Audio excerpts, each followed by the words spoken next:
Start करते हैं आपकी एक्सरसाइज 1.3 और 1.3 को स्टार्ट करने से पहले कुछ बेसिक चीजें आपका सीखना बहुत जरूरी है। तो उनमें से एक परिभाषा आपने कल पढ़ी रखी है जो कि सह अभाज्य संख्याओं की थी। तो सह अभाज्य संख्याओं का कल भी एक या पहले जो वीडियो दी थी उसमें भी एक उदाहरण दिया गया था। उन्हीं उदाहरणों के बेस पर हम सीखेंगे कि सह अभाज्य संख्याएं होती हैं। तो अगर हम ऐसा संख्या युग्म लें 2 और 3 का, तो इसमें 2 के अगर अभाज्य गुणनखंड का गुणनफल लिखें तो वो 2 गुणा 1 लिखा जा सकता है। इसी प्रकार 3 के लिए लिखें तो 3 गुणा 1 लिख सकते हैं। अब इसमें अगर दोनों अभाज्य गुणनखंडों के गुणनफल में कॉमन देखा जाए कि गुणनखंडों का में कॉमन क्या आ रहा है, तो संख्या 1 जो है वो दोनों में कॉमन आ रही है। तो ऐसा संख्या युग्म जिसमें अभाज्य गुणनखंडों का जो गुणनफल होगा, अगर उसमें संख्या 1 दोनों में उभयनिष्ठ होती है या कॉमन होती है, तो उस केस में 2,3 संख्याएं सह अभाज्य संख्या होंगी। अब अगर बात 4,6 की करें तो 4,6 के अभाज्य गुणनखंड करते हैं तो आ जाएंगे 2 गुणा 2 गुणा 1 के रूप में लिखेंगे। और 6 को क्या लिख सकते हैं, 2 3 6 होता है तो 2 गुणा 3 गुणा 1 आ जाएगा।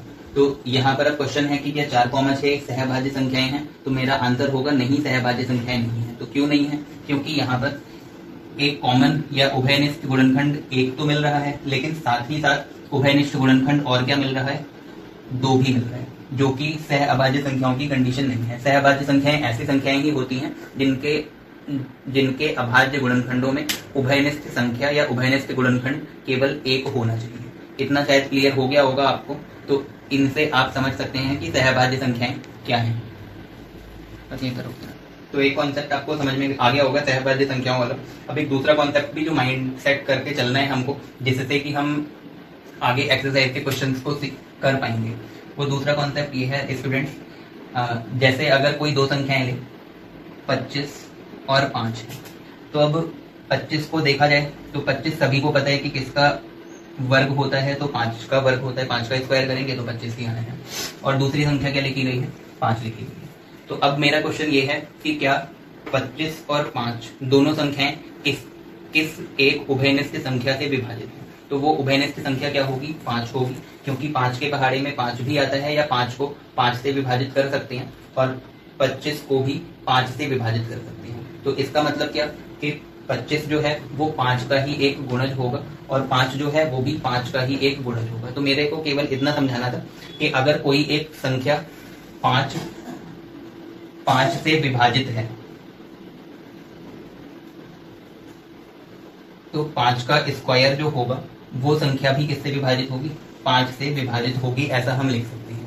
या इसका उल्टा भी लिखा जा सकता है कि कोई संख्या 5 का स्क्वायर अगर 5 से विभाजित है तो वो ये बताता है कि 5 जो है वो भी 5 से विभाजित होगा। इतना क्लियर हुआ होगा। तो अगर 5 से कोई संख्या विभाजित हो रही है मतलब क्या, कि कट रही है, इसका मतलब कि वो 5 के पहाड़े में आती होगी, ऐसा हमें समझ करके चलना है। अब एक्सरसाइज के फर्स्ट क्वेश्चन पर आ जाते हैं। और फर्स्ट क्वेश्चन पढ़ लें, आप लोग लिखा हुआ है बोर्ड पर कि सिद्ध कीजिए √5 एक अपरिमेय संख्या।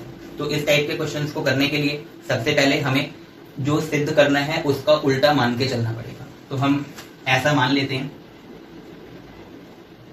लिख लेंगे, उसका उल्टा मानना है, सिद्ध क्या करना है, अपरिमेय संख्या। तो लिखा जाएगा माना √5 एक परिमेय संख्या है। और अगर कोई संख्या परिमेय संख्या होती है तो उसको किस रूप में लिख सकते हैं, P/Q के रूप में आता है। √5 जो है उसको P/Q के रूप में लिखा जा सकता है। तो बराबर क्या लिख लेंगे, P/Q, जहां P व Q सह अभाज्य संख्या हैं तथा Q is not equal to 0। तो ये कंडीशंस आपने जब परिमेय संख्याओं की परिभाषा पढ़ी होगी उसमें भी सीख रखी है कि अगर P/Q के रूप में कोई भी संख्या लिखी है तो हर जो है Q वो नॉट इक्वल टू 0 आता है। और P और Q दोनों कैसी संख्याएं होंगी, सहअभाज्य संख्या, मतलब जिनका एक उभयनिष्ठ गुणनखंड 1 मिलेगा। तो अब √5 बराबर P/Q है। इसमें अगर Q को बराबर के दूसरी साइड लेकर के जाते हैं तो यहाँ पर भाग में है, इधर जाकर के गुणा में बदल जाएगा। तो आप लिख सकते हो √5 Q बराबर आ जाएगा P के। अब यहाँ से अगर √5 हटाना है मतलब वर्गमूल को हटाना है, तो दोनों पक्षों का क्या कर लेते हैं, वर्ग। तो लिख लेंगे दोनों पक्षों का वर्ग करने पर,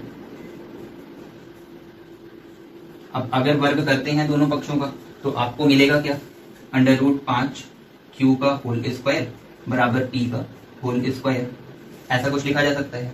अब √5 का स्क्वायर है तो √5 का स्क्वायर कितना लिखा जाएगा, तो वो 5 के बराबर आता है, और क्यू का स्क्वायर किसके बराबर लिख सकते हैं, क्यू स्क्वायर के बराबर, और इक्वल टू में क्या लिखा जाएगा, पी स्क्वायर। तो इतना समझ में आ गया होगा सभी को। अब यहाँ से अगर 5 को बराबर के इधर ले जाए तो क्या लिखा जा सकता है, क्यू स्क्वायर बराबर पी स्क्वायर बटे 5 आ जाएगा। तो इसका मतलब क्या हुआ कि 5 किसको विभाजित कर रहा है, पी स्क्वायर को। तो मैंने पहले ही एक कॉन्सेप्ट बताया था कि अगर जैसे कोई संख्या 25 है तो 25 किसका स्क्वायर होती है, तो वो 5 का स्क्वायर होती है। तो 5 का स्क्वायर किससे विभाजित हो रहा है, 5 से, मतलब पी स्क्वायर किससे विभाजित हो रहा है, 5 से। तो यहाँ लिख सकते हैं चूंकि पी स्क्वायर 5 से विभाजित है। अब पी स्क्वायर 25 अगर मान लें तो 25 अगर 5 से विभाजित है तो 5 जो होगा वो भी किससे विभाजित होगा, सॉरी पी जो होगा वो भी किससे विभाजित होगा, 5 से। तो लिखा जा सकता है अतः पी 5 से विभाजित होगा। अब पी 5 से विभाजित हो रहा है, इसका मतलब क्या कि कोई भी संख्या अगर किसी संख्या से विभाजित हो रही है इसका मतलब वो उसके पहाड़े में आती है या उसका गुणज होती है। तो पी जो है वो किसका गुणज हो जाएगा, 5 का।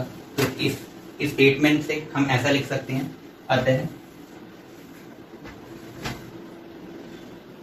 पी जो है वो किसका गुणज आ जाएगा, 5 का। तो 5 गुणा आर लिखा जा सकता है। इसको हम मान लेते हैं समीकरण नंबर 2, और यहाँ पर ये जो रिजल्ट आया था इसको मान लेंगे समीकरण नंबर 1। अब समीकरण 1 में 2 का मान रखना है तो लिखेंगे समीकरण 1 में 2 का मान रखने पर, अब अगर मान रखते हैं तो P बराबर कितना दिया हुआ है, 5R। तो यहाँ पर लेफ्ट हैंड साइड में 5Q स्क्वायर लिखा है, वो वैसे ही लिख लिया जाएगा 5Q स्क्वायर बराबर P का मान कितना दिया हुआ है, तो वो 5R के बराबर है।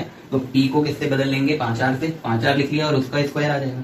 अब इधर 5Q स्क्वायर बराबर 5 का स्क्वायर का मतलब कि 5 गुणा 5 लिख सकते हैं, और 5 गुणा 5 सभी को पता है कितना होता है, 25। तो यहाँ पर आप लिख लोगे 25, और R का स्क्वायर मतलब R स्क्वायर आ जाएगा। अब इस 5 को अगर सेपरेट करें दूसरी साइड लेकर के जाए तो इधर गुणा में है, उधर जाकर के भाग में बदलेगा, 25/5 और R स्क्वायर लिखेंगे। अब आप काट सकते हो, 5 पंजे 25, तो बचेगा Q स्क्वायर बराबर 5R स्क्वायर। अब यहाँ से भी वही इस 5 को, जैसे इस संख्या में 5 को बराबर के दूसरी साइड भेजा था वैसे ही यहाँ पर भी करना है। 5 को अगर बराबर के इधर भेजते हैं तो ये आ जाएगा Q स्क्वायर बटे 5 बराबर R स्क्वायर। तो फिर से वही लिखा जा सकता है। अब यहाँ पर देखिए क्या लिखा गया था, P स्क्वायर बटे 5 है तो क्या लिखा था, P स्क्वायर 5 से विभाजित है। तो इसी प्रकार यहाँ पर Q स्क्वायर जो है वो बटे 5 लिखा है, तो लिख लेंगे क्योंकि Q स्क्वायर 5 से विभाजित है अतः Q भी, या ऐसा ही लिख दो, Q 5 से विभाजित होगा।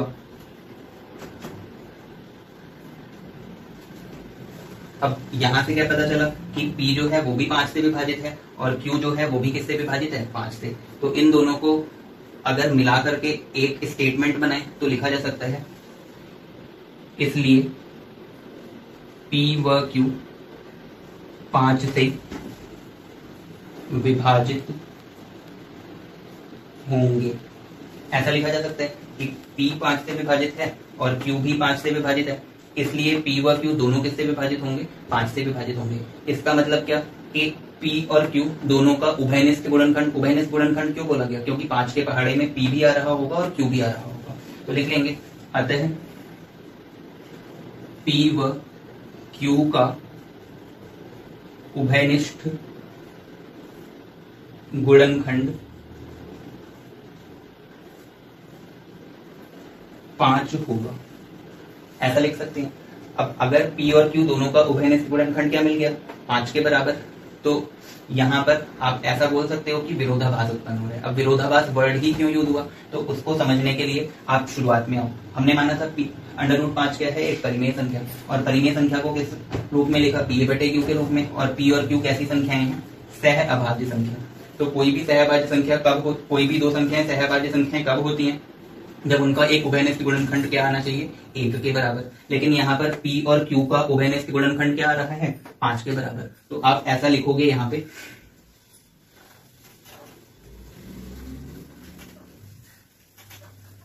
अतः यहां विरोधाभास उत्पन्न होता है कि P व Q सह अभाज्य संख्या है।